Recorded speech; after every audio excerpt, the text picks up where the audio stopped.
Yo ho ho, young sailors. See that pirate? A brightly colored parrot is proudly sitting on his shoulder.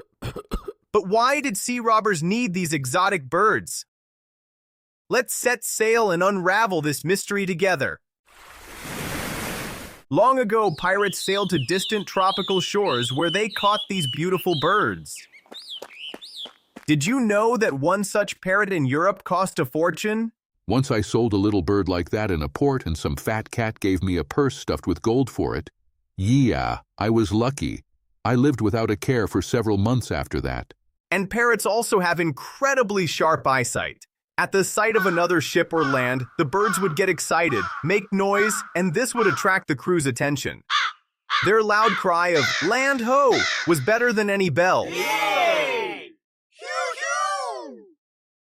Imagine months on the open sea, monotonous waves, and boredom. But with a parrot on board, it was always fun. These birds could repeat words, whistle sea shanties, and even mimic the sounds of creaking rigging. They became true companions for lonely sailors.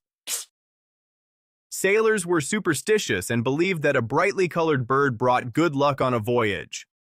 Large parrot species like macaws can live up to 50 years, so such a parrot could become a captain's companion for life, a loyal friend.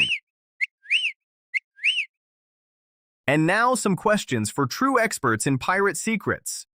From which countries did pirates bring parrots?